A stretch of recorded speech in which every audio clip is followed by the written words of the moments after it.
Vadodara railway station પાસેથી ગેરકાયદેસર ગાંજા સાથે 3 આરોપીઓ ઝડપાયા.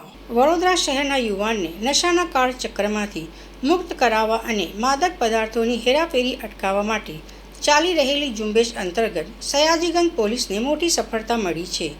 Vadodara railway station platform number 6 પાસે આવેલા જય માતાજી પાર્કિંગ ફૂટપાથ પાસેથી 474 ગ્રામ ગેરકાયદેસર ગાંજાના જથ્થા સાથે એક પુરુષ અને 2 મહિલાઓને પકડી પાડવામાં આવ્યા છે. 474 ગ્રામ વનસ્પતિજન્ય માદક પદાર્થો ગાંજો તથા અન્ય ચીજવસ્તુઓ મળીને 37,040નો મુદ્દામાલ આરોપી પાસેથી જપ્ત કરવામાં આવ્યો છે. રૂકસાના, પુષ્પા અને આસિફ ઉર્ફે માહિર આ 3 આરોપીઓ પકડાયા છે. બાતમીદાર આધારિત મળેલી માહિતી મુજબ રૂકસાના અને પુષ્પાએ આસિફને ગાંજો જથ્થા લેવા સુરત મોકલ્યો હતો. આસિફ ટ્રેન મારફતે ગાંજો લઈને વડોદરા સ્ટેશન પર ઉતરી તેઓના અડ્ડા પર પહોંચવા જતો હતો. પોલીસે દરોડો પાડી 3ને પકડી પાડ્યા હતા અને NDPSનો ગુનો નોંધ્યો હતો.